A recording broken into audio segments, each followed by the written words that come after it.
میں school teacher تھی جب 3 سالہ لڑکے کو چھٹی کے بعد بلا ناغہ گھر میں بلا لیتی۔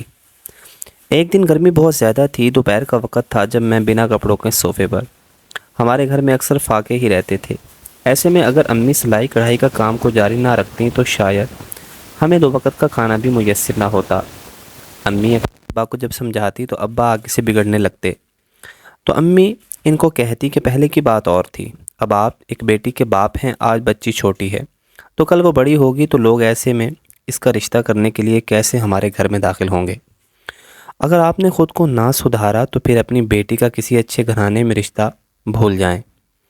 تو ابا ان باتوں کو ایک کان سے ڈال کر دوسرے سے نکال دیتے اور انتہائی بد کلامی کرتے ہوئے امی کو چپ رہنے کا مشورہ دیتے۔ شروع میں تو امی چپ کر جایا کرتی تھیں، لیکن جو ان کی طبیعت خراب رہنے لگی تو وہ اکثر ابا سے بحث کرنے لگیں۔ خاندان میں اگر ابا کی ضرورت پڑتی تو وہ فوراً حاضر ہو جاتے، لیکن اگر گھر میں کوئی بیمار ہو جاتا تو مجھے اور امی کو اکیلے ہی ہاسپٹل جانا پڑتا۔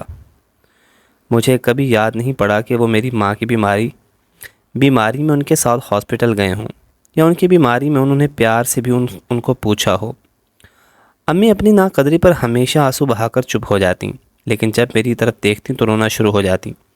وہ اکثر کہتی تھیں کہ جب تک میں حیات ہوں تب تک تم بے فکر رہنا، لیکن اگر میں نہ ہوئی تو نہ جانے ان حالات میں تم زندگی کیسے گزارو گی۔ امی دن رات میری فکر میں اکثر گھلتی رہتی۔ میں جب تھوڑی سی سمجھدار ہوئی تو امی کو سمجھانے کی کوشش کرتی کہ جب ابا نہیں سدھرتے تو آپ غم کیوں کرتی ہیں، تو امی رو دیتی لیکن کھل کر اظہار نہ کرتی۔ لیکن میں سب سمجھتی تھی کہ وہ ابا کی اس بے حسی پر کڑتی رہتی ہیں۔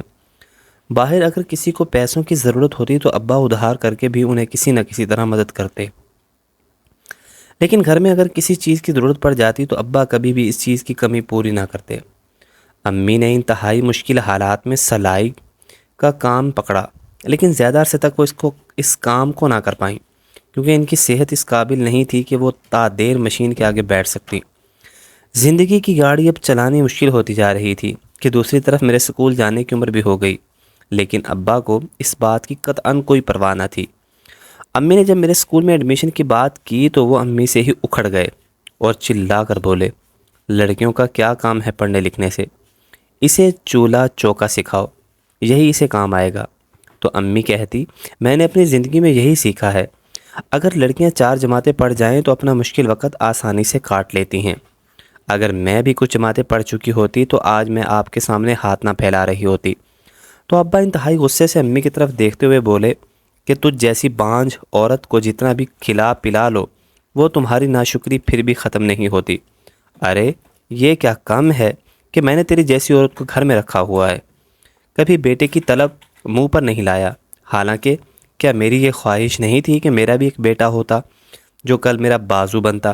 تم نے مجھے ساری زندگی دیا ہی کیا ہے، الٹا مجھ سے لیتی رہی ہو اور اب مجھے ہی باتیں سنا رہی ہو۔ تم بڑی طوطا چشم عورت ہو۔ ابا کی جلی کٹی باتیں سننے کے بعد امی کہتی کہ اچھا ہی ہے ہماری مزید اولاد نہیں ہوئی، جہاں تم ایک بیٹی کو نہیں پڑھا سکتے وہاں مزید کو کیا پڑھاتے۔ تو ابا غصے سے اٹھے اور امی کو مارنے لگے۔ یہ پہلی بار تھی جب امی کو مار کھاتا دیکھ کر میں انہیں بچانے کے لیے دوڑی، اور اس سے پہلے تو ایسا ہوتا تھا کہ جب بھی امی اور ابا کی لڑائی ہوتی تو میں ڈر کے مارے چارپائی کے نیچے چھپ جاتی۔ ابا اتنی بے دردی کے ساتھ امی کو مارتے تھے کہ امی کی چیخیں پورے گھر میں گونجتیں اور تھر تھر کانپتے ہوئے میں اپنے کانوں پر ہاتھ رکھ لیتی۔ یہ ہمارے گھر کا تقریباً روز کا ہی معمول تھا، اور اکثر لڑائی اس وقت زیادہ لمبی ہو جاتی جب امی میرے سکول کے حوالے سے ابا سے بات کرتیں۔ ایڈمیشن کا وقت گزرتا جا رہا تھا اور ابا تاخیری حربے استعمال کرتے جا رہے تھے جو امی سے برداشت نہیں ہو رہے تھے۔ ان دنوں امی کی طبیعت بہت خراب رہنے لگی تھی، سلائی کے کپڑے وہ نہ لے سکیں اور وقت پر کام نہ دینے کی وجہ سے اب انہیں کام بھی بہت کم ملتا تھا۔ امی کے ہاتھ اتنے رقم نہیں تھی کہ جس سے وہ میرا اسکول ایڈمیشن کے ساتھ ساتھ میرا یونیفارم بھی ارینج کر سکتی، اس لیے وہ اٹھتے بیٹھتے ابا کو زور دیتی کہ کسی طریقے سے بچی کے ایڈمیشن کے لیے کہیں سے تھوڑی سی رقم پکڑو تاکہ بچی کا بروقت ایڈمیشن ہو جائے، ورنہ اس سال بھی اس کا ایڈمیشن رہ جائے گا اور پھر اس سے کلاس میں بڑی عمر کی وجہ سے ایڈمیشن بھی نہیں ملے گا۔ تو ایسے میں ابا اپنی ازلی بے حسی کا مظاہرہ کرتے تو امی نہ چاہتے ہوئے بھی بحث پر اتر جاتی۔ میں اکثر امی سے کہتی کہ آپ کو کیا ضرورت ہے بحث کرنے کی، تو وہ رو پڑتی اور کہتی کہ میں نہیں چاہتی ماہین کہ تم میرے جیسی زندگی گزارو۔ تمہارا ہونے والا شوہر بھی میرے شوہر کی طرح اجڑ گوار نہ ہو۔ میں نے تو جیسے تیسے اپنی زندگی گزار لی ہے، لیکن ہر کوئی میری طرح سے یہ زندگی نہیں گزار سکتا۔ آنے والا وقت بہت مشکل ہے، اس لیے میں چاہتی ہوں کہ تم جلد از جلد اپنے پیروں پر کھڑی ہو جاؤ، اور اگر کل مشکل وقت تمہارے سر پر آئے تو تم اتنی پڑھی لکھی ہو کہ اپنے لیے بہترین نوکری تلاش کر کے کم از کم اپنا پیٹ تو بھر سکو۔ میں کسی خیالی دنیا میں نہیں رہتی، نہ ہی تمہارے لیے کوئی خیالی دنیا سوچتی ہوں۔ مجھے پتا ہے کہ یہ دنیا بڑی ظالم ہے، اس لیے میں چاہتی ہوں کہ تم اپنے پیروں پر کھڑی ہو جاؤ۔ میرا اس وقت ننھا سا دماغ امی کی باتیں کچھ سمجھتا اور کچھ نہ سمجھتا۔ جو بات مجھے سمجھ آ رہی تھی وہ یہ تھی کہ مجھے کسی نہ کسی طرح سے اسکول جانا ہے، کیونکہ یہ میری امی کی پہلی خواہش ہے۔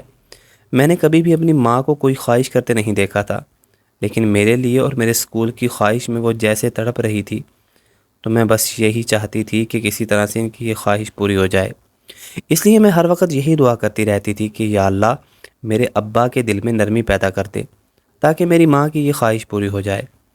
امی نے جب دیکھا کہ ان کی تمام کوششیں بے سود جا رہی ہیں اور ابا پر کوئی اثر نہیں ہو رہا، تو وہ ہمت کر کے مجھے سرکاری اسکول لے گئی اور وہاں اسکول کے پرنسپل سے میرے ایڈمیشن کے لیے بات کی، تو مجھے بغیر کسی وقت کے وہاں پر ایڈمیشن مل گیا۔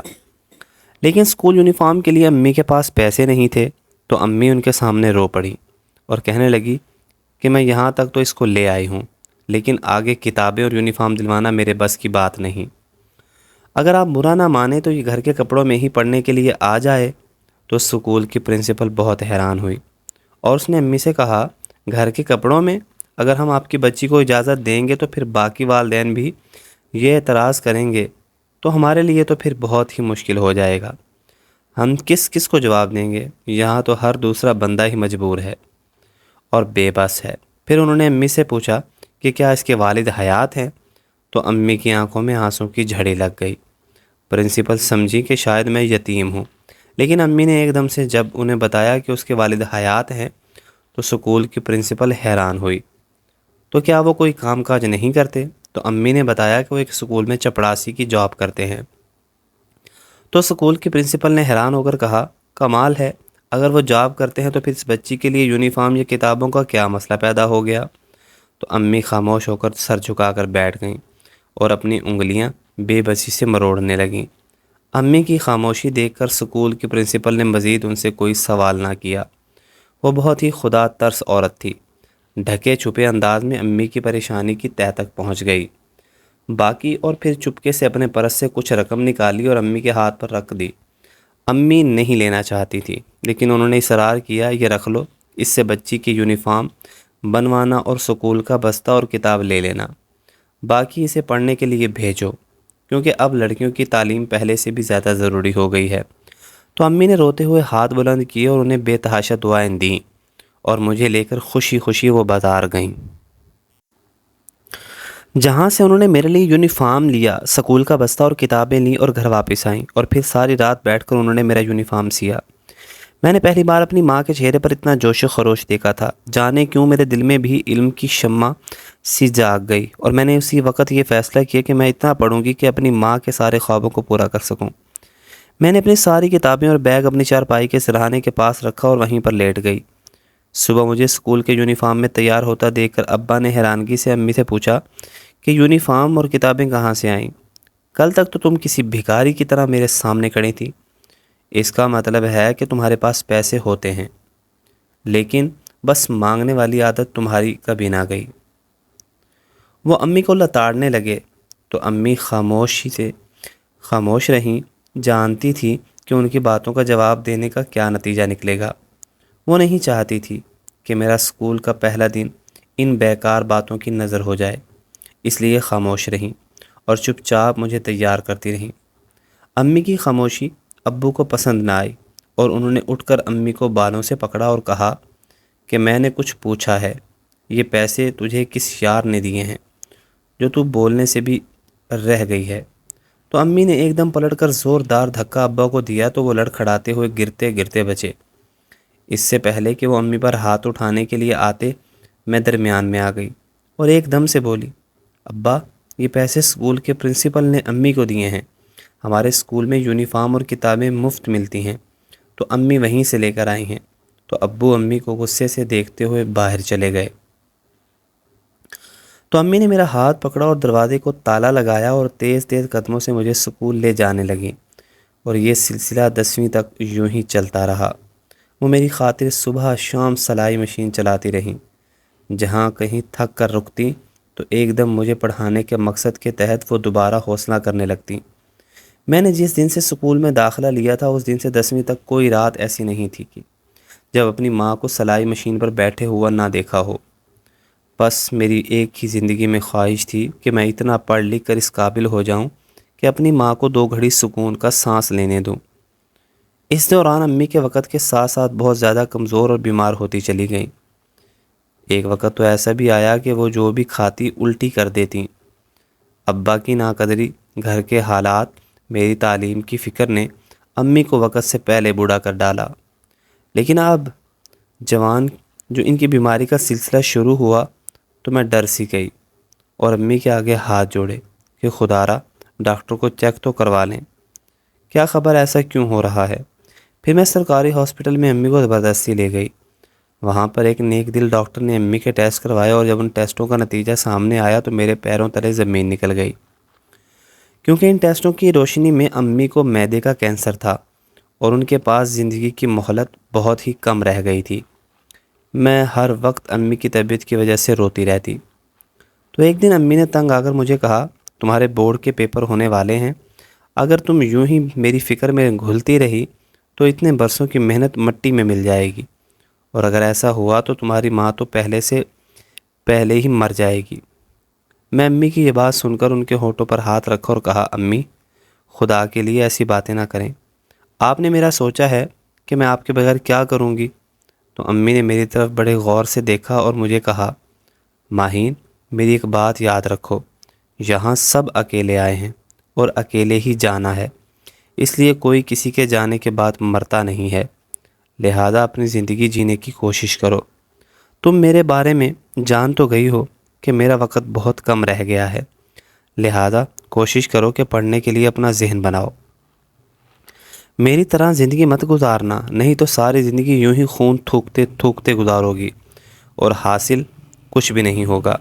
ساری زندگی کڑواہٹ امی کے لب و لہجے میں گھلی ہوئی تھی اور وہ دور خلاؤں میں بس دیکھتی جا رہی تھی۔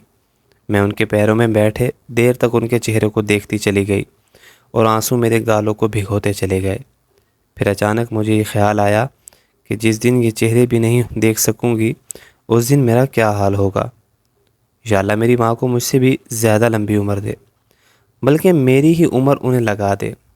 میں نے آنکھیں بند کر کے دعا کی تو اچانک اپنے چہرے پر اپنی ماں کے کمزور ہاتھوں کو محسوس کرتے ہوئے میں نے اپنی آنکھیں کھول کر ان کی طرف دیکھا۔ ماہین میرا خواب ہر صورت پورا کرنا۔ تبھی تو میں نے ان کے گود میں منہ چھپا لیا اور بلک بلک کر رونے لگی۔ تو وہ میرے سر پر ہاتھ پھیرتے چلی گئیں۔ میں نہیں جانتی تھی کہ میرے اور امی کے درمیان ہونے والی یہ باتیں بس آخری باتیں ہیں۔ اس کے بعد نہ تو وہ مجھے نصیحت کرنے کے لیے اس دنیا میں رہے گی اور نہ ہی میں اس کے بوڑھے شکستہ وجود سے ہمت حاصل کر سکوں گی۔ اس بیماری کے عالم میں بھی ابا نے کبھی بھی امی سے ان کا حال احوال نہ لیا۔ انہیں امی کی بیماری کا پتہ چل گیا تھا، لیکن انہوں نے پھر بھی اپنا رویہ نہ بدلا۔ ویسے ہی بد مزاجی، غصہ، تانے، وہ کہیں پر بھی تو خود کو بدلنے کے لیے تیار نہ تھے۔ لیکن میری ماں یہ دنیا چھوڑنے پر تیار تھی۔ اگلی صبح جب میں سو کر اٹھی تو مجھ پر ایک قیامت آ کر گزر چکی تھی۔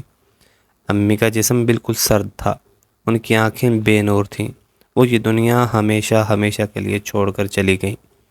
میرے لیے ان کی اچانک جدائی ناقابل برداشت تھی۔ گھر میں تو اتنا بھی کوئی نہیں تھا کہ جس کے سینے کے ساتھ لپٹ کر میں رو سکتی، لیکن حیرت تو مجھے تب ہوئی جب ابا امی کے سرہانے بیٹھے رونے لگے تو اچانک میرے آنسو رک گئے۔ میں حیران اور پریشان نظروں سے ابا کو دیکھنے لگی کہ جس نے میری بیمار ماں کا حال کبھی ان کی زندگی میں نہیں پوچھا، تو اب وہ ان کے جانے کے بعد اس قدر غمگین کیوں بیٹھے ہیں۔ ان کی تو دنیا تو سلامت ہے اور رنگین ہے، میری ماں تو ایک بے رنگ تتلی کی طرح تھی جس کے سارے رنگ ابا کی ثقافت نے نوچ ڈالے تھے۔ تو آج انہیں غمگین ہو کر رونا تو نہیں چاہیے تھا، بلکہ خوش ہونا چاہیے تھا، لیکن میں یہ دیکھ کر حیران تھی کہ ابا پھوٹ پھوٹ کر رو رہے تھے۔ میں نے اپنی بدقسمت ماں کی لاشی کی طرف دیکھا کہ جسے ساری زندگی اپنے ہونے والے شوہر کی توجہ نہ ملی، لیکن مرنے کے بعد ابا جس محبت سے اس کی چارپائی کے پاس بیٹھے تھے، کاش اگر وہ زندہ ہوتی تو یہ دیکھ کر دوبارہ مر جاتی۔ میں نے بے تکلفی سے سوچا، امی کے مرنے کے 3 ہفتے کے بعد میرا رزلٹ آ گیا۔ میں بہت اچھے نمبروں کے ساتھ پاس ہوئی۔ میں یہ تو جانتی تھی کہ ابا مجھے کالج میں تعلیم حاصل کرنے نہیں دیں گے، لیکن امی کی خواہش پوری کرنا میری زندگی کا اب مقصد بن کر رہ گیا تھا۔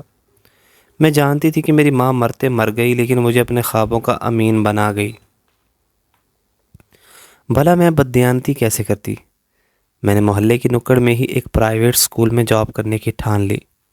ابا کو پتہ چلا تو وہ مجھ سے خفا ہوئے، لیکن میں نے انہیں صاف صاف کہہ دیا کہ ابا میں کالج میں پڑھنا چاہتی ہوں، اس کے لیے پیسوں کی ضرورت ہے اور میں آپ پر کسی قسم کا بوجھ نہیں ڈالنا چاہتی۔ مجھے جو تنخواہ آئے گی اس سے میں اپنے کالج کی فیس دے دوں گی، بس مجھے پڑھنے دیں۔ نہ جانے میرے لب و لہجے میں ایسا کیا تھا کہ ابا دوبارہ نہیں بولے اور انہوں نے مجھے پڑھنے کی اجازت دے دی۔ میں دن کو پرائیویٹ سکول میں جاتی اور ایوننگ میں کالج کی کلاسز اٹینڈ کرتی۔ وقت آہستہ آہستہ گزر رہا تھا۔ اسکول کی پرنسپل بہت ہی اچھی خاتون تھی۔ انہیں جب میرے حالات کا پتہ چلا تو نہ جانے کیوں انہیں مجھ سے ہمدردی سی ہو گئی، اور پھر کالج کے پرنسپل نے تعلیم میں دلچسپی کی وجہ سے اپنی بیٹی بنا لیا اور میری تعلیم مکمل کروانے میں بہت ساتھ دیا۔ اب میں نے CSS کا امتحان پاس کر لیا ہے اور کالج کے پرنسپل نے اپنے بیٹے سے میری شادی کروا دی، اور اب میں ہنسی خوشی زندگی گزار رہی ہوں، لیکن اب بھی مجھے میری ماں کی یاد نمدیدہ کر دیتی ہے۔